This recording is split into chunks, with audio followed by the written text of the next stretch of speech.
जय हिंद बच्चों, मैं रामनाथ पटले इस YouTube चैनल मासब जी में आपका स्वागत करता हूं। बच्चों, आज के इस कालखंड में हम कक्षा 9वीं के विद्यार्थियों के लिए सामाजिक विज्ञान विषय के मॉडल क्वेश्चन पेपर की जानकारी लेकर आए हैं। यह मॉडल क्वेश्चन पेपर न केवल आपकी अर्धवार्षिक परीक्षा के लिए बल्कि प्री वार्षिक और वार्षिक परीक्षा के लिए भी अत्यंत ही महत्वपूर्ण है। इस प्रश्न पत्र से आपको परीक्षा में आने वाले प्रश्नों का आइडिया होगा और हो सकता है कि इनमें से कुछ प्रश्न आपकी परीक्षा में पूछे भी जाएं। तो वीडियो में आगे जाने से पहले आपसे आग्रह है, अगर अभी तक आपने चैनल को सब्सक्राइब नहीं किया है तो ज़रूर सब्सक्राइब कर लीजिए। साथ ही बेल आइकन को भी क्लिक करना नहीं भूलिए। इससे आपको हमारे नए वीडियोस की नोटिफिकेशन सबसे पहले प्राप्त होगी। बच्चों, आपको मालूम ही है कि आपका सामाजिक विज्ञान विषय का प्रश्न पत्र 75 अंकों का होगा। शेष 25 अंक आपके प्रोजेक्ट कार्य और CCLE की गतिविधियों पर आधारित होंगे। प्रश्न पत्र में प्रश्न क्रमांक 1 से 5 तक वस्तुनिष्ठ प्रश्न होंगे। प्रत्येक प्रश्न 6 अंकों का होगा। इस तरह वस्तुनिष्ठ प्रश्नों पर कुल 30 अंक होंगे। तो आइए शुरू करते हैं। प्रश्न क्रमांक 1, सही विकल्प चुनकर लिखिए। इसके अंतर्गत पहला है, कर्क रेखा निम्न में से किस राज्य से होकर गुजरती है? विकल्प आ पंजाब, ब आंध्र प्रदेश, स तमिलनाडु और द मध्य प्रदेश। तो यहाँ सही उत्तर है मध्य प्रदेश। दूसरा, मानसून शब्द की उत्पत्ति हुई? विकल्प आ अरबी भाषा से, ब फारसी से, स ग्रीक से और द लैटिन से। तो सही उत्तर है आ अरबी से। तीसरा, पहला विश्व युद्ध कब प्रारंभ हुआ था? विकल्प आ सन 1971, ब 1915, सन 1914 और सन 1919। तो पहला विश्व युद्ध प्रारंभ हुआ था सन 1914, यानी विकल्प सा सही है। चौथा, भारतीय वन सेवा की स्थापना कब हुई? विकल्प आ सन 1864, ब 1857, स 1869 और द उपरोक्त में से कोई नहीं। तो सही उत्तर है आ सन 1864 ईस्वी। पांचवा, जाड़ों की फसलें जिनकी कटाई मार्च के बाद शुरू होती है कहलाती हैं? विकल्प आ रबी, ब खरीफ, स जायद और द ठूंठ। तो सही है अ रबी। छठवां, भारत में कृषि भूमि नापने की इकाई है? विकल्प आ मीटर, ब सेंटीमीटर, स हेक्टेयर, द सभी गलत। तो यहाँ पर सही है स हेक्टेयर। यहाँ पर प्रश्न पत्र का अंग्रेजी वर्जन भी दिया हुआ है।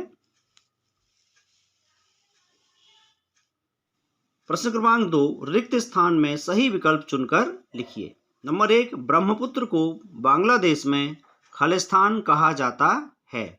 जमुना, वूलर, अलग। तो यहाँ पर हम लिखेंगे जमुना। दूसरा, सबसे कम जनसंख्या घनत्व वाला राज्य खालिस्तान है? केरल, अरुणाचल प्रदेश, बिहार। तो यहाँ पर सही है अरुणाचल प्रदेश। तीसरा, रूस में संपन्न किसानों को खालिस्तान कहा जाता था? कुलक, ड्यूमा, जार। तो यहाँ पर रिक्त स्थान में लिखेंगे कुलक। चौथा, भारत दुनिया का सबसे खालिस्तान लोकतंत्र देश है? बड़ा, छोटा, नहीं। तो यहाँ हम लिखेंगे बड़ा। पांचवा, राशन कार्ड खालिस्तान प्रकार के होते हैं? यहाँ हम लिखेंगे 3। छठवां, अंत्योदय अन्न योजना वर्ष खालिस्तान में शुरू की गई? 2002, सन 2000 और 2003। तो यहाँ पर हम लिखेंगे सन 2000। सातवां, पालमपुर गांव का मुख्य व्यवसाय खालिस्तान है? डेयरी, खेती, परिवहन। तो यहाँ पर रिक्त स्थान में लिखेंगे खेती। अंग्रेजी माध्यम के विद्यार्थियों के लिए इन्हीं प्रश्नों का अंग्रेजी वर्जन, इसे आप देख सकते हैं। प्रश्न क्रमांक 3, सही जोड़ियां बनाकर लिखिए। कॉलम आ में पहले नंबर पर है राष्ट्रीय खाद्य सुरक्षा अधिनियम। इसकी जोड़ी हम बनाएंगे सन 2013 से। दूसरा, देश की सबसे अधिक जनसंख्या वाला राज्य। तो इसकी जोड़ी घ उत्तर प्रदेश से। तीसरा, हिंदुस्तान की जोड़ी झूम कृषि से। चौथा, वयस्क मताधिकार की आयु अर्थात वोट देने का अधिकार हमारे यहाँ मिलता है 18 वर्ष में। तो इसकी जोड़ी क 18 वर्ष से। पांचवा, मध्य प्रदेश उच्च न्यायालय। मध्य प्रदेश का उच्च न्यायालय जबलपुर में है, जबलपुर से जोड़ी बनाएंगे। छठवां, डॉक्टर राजेंद्र प्रसाद भारत के पहले राष्ट्रपति। इसकी जोड़ी ख राष्ट्रपति से। अंग्रेजी माध्यम के विद्यार्थी इन प्रश्नों को देख लें। प्रश्न क्रमांक 4, सत्य असत्य लिखिए। नंबर 1, दो आब का अर्थ नदी की प्रारंभिक अवस्था से है, सत्य। दूसरा, संजय गांधी नेशनल पार्क मध्य प्रदेश में स्थित है, असत्य। तीसरा, अमेरिका एक लोकतांत्रिक देश है, सत्य। चौथा, कृषि अर्थव्यवस्था के द्वितीयक क्षेत्र के अंतर्गत आता है, असत्य। कृषि प्राथमिक क्षेत्र में आता है। पांचवा, पालमपुर गांव में एक हाई स्कूल है, सत्य। और छठवां, भारत के प्रत्येक नागरिक को 6 मौलिक अधिकार प्राप्त हैं, सत्य। इन्हीं प्रश्नों का अंग्रेजी वर्जन। प्रश्न क्रमांक 5, एक वाक्य में उत्तर लिखिए। नंबर 1, भारत का क्षेत्रफल विश्व के कुल भौगोलिक क्षेत्रफल का कितना प्रतिशत है? तो उत्तर है 2.4%। दूसरा, भारतीय जीव सुरक्षा अधिनियम कब लागू किया गया? सन 1972 में। तीसरा, वर्साय की संधि किस सन में हुई थी? सन 1919 में। चौथा, पौधों की कटाई के बाद जमीन में रह जाने वाली उनकी जड़ क्या कहलाती है? तो उत्तर है जड़ कृंतन। पांचवा, ग्रामीण क्षेत्रों में कितने प्रकार की बेरोजगारी पाई जाती है? 2 प्रकार की, मौसमी बेरोजगारी और प्रच्छन्न बेरोजगारी या छिपी हुई बेरोजगारी। छठवां, स्वर्ण जयंती ग्राम स्वरोजगार योजना कब प्रारंभ की गई? इसका उत्तर है 1 अप्रैल सन 1999। और सातवां, निम्न सदन किसे कहा जाता है? लोकसभा को। उच्च सदन राज्यसभा को कहते हैं। विद्यार्थी इसी का अंग्रेजी वर्जन यहाँ देख सकते हैं। विद्यार्थियों, एक ही वीडियो में सारे प्रश्नों के उत्तर दे पाना संभव नहीं है, इसलिए हम इस प्रश्न पत्र के केवल आपको प्रश्न ही बताएंगे। तो इन प्रश्नों की भी आप आगामी परीक्षा की दृष्टि से अच्छी तैयारी कर लें। प्रश्न क्रमांक 6, राष्ट्रीय नदी संरक्षण योजना क्या है? What is national river conservation plan?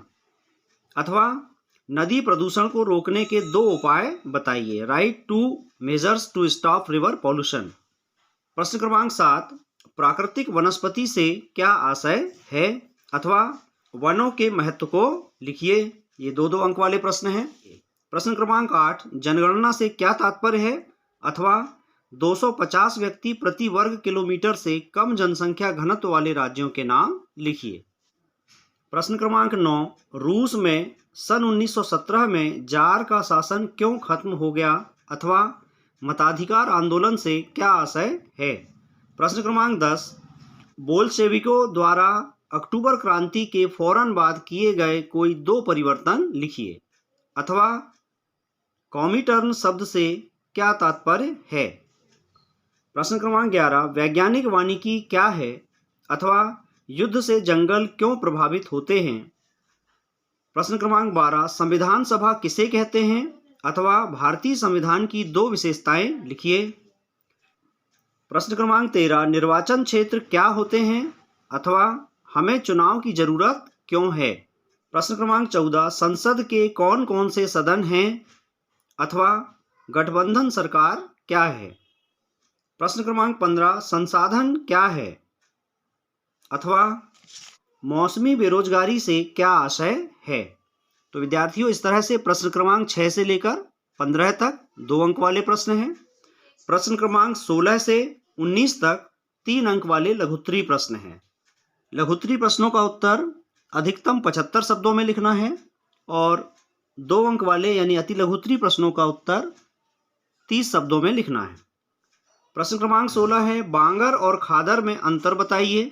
अथवा भाबर प्रदेश से क्या तात्पर्य है? इसकी 2 विशेषताएं बताइए।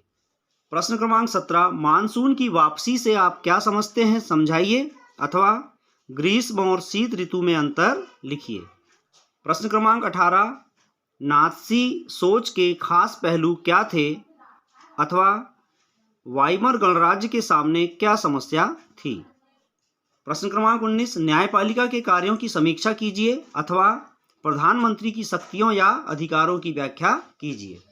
प्रश्न क्रमांक 20, निम्नलिखित को दिए गए भारत के मानचित्र में दर्शाइए। यह 4 अंक वाला प्रश्न है। भारत के मानचित्र में कर्क रेखा, लक्षद्वीप, गंगा नदी और बॉम्बे हाई को दर्शाना है। अथवा निम्नलिखित को दिए गए भारत के मानचित्र में दर्शाइए। नंबर 1 गिर राष्ट्रीय उद्यान, दूसरा अंडमान निकोबार द्वीप समूह, तीसरा नर्मदा नदी और चौथा बंगाल की खाड़ी। तो ये मानचित्र में दर्शाने वाला प्रश्न 4 अंक का प्रश्न है और केवल इन्हीं स्थानों को नहीं बल्कि अन्य स्थान, पर्वत, पहाड़, नदियों का भी आप पर्याप्त अभ्यास करेंगे। प्रश्न क्रमांक 21 नेपोलियन के उदय को कैसे समझा जा सकता है अथवा फ्रांस की क्रांति की शुरुआत किन परिस्थितियों में हुई। प्रश्न क्रमांक 22 लोकतंत्र के 4 गुणों को समझाइए अथवा लोकतांत्रिक शासन व गैर लोकतांत्रिक शासन में अंतर बताइए। प्रश्न क्रमांक 23 राष्ट्रीय ग्रामीण रोजगार गारंटी अधिनियम 2005 की मुख्य विशेषताएं बताइए अथवा भारत में निर्धनता दूर करने के 3 उपाय बताइए। तो इस प्रकार प्रश्न क्रमांक 20 से 23 तक 4 अंक वाले दीर्घ उत्तरीय प्रश्न हैं। इन प्रश्नों का उत्तर अधिकतम 120 शब्दों में लिखना है। विद्यार्थियों, इस प्रकार आज के इस कालखंड में कक्षा 9वीं सामाजिक विज्ञान विषय की वार्षिक परीक्षा के लिए यह मॉडल क्वेश्चन पेपर जो कि वर्ष 2021-22 की वार्षिक परीक्षा का प्रश्न पत्र है, इस प्रश्न पत्र की आप अच्छी तैयारी करें। इनमें से कुछ प्रश्न आपकी आगामी परीक्षा में फिर से पूछे जा सकते हैं। बच्चों, आग्रह है अगर अभी तक आपने चैनल को सब्सक्राइब नहीं किया है तो जरूर सब्सक्राइब कर लीजिए, साथ ही बेल आइकन को भी क्लिक कर लीजिए जिससे कि आपको हमारे आने वाले वीडियोस की नोटिफिकेशन प्राप्त होती रहे। मिलते हैं अगले वीडियो में इसी तरह परीक्षा उपयोगी सामग्री के साथ। तब तक के लिए नमस्कार, जय हिंद।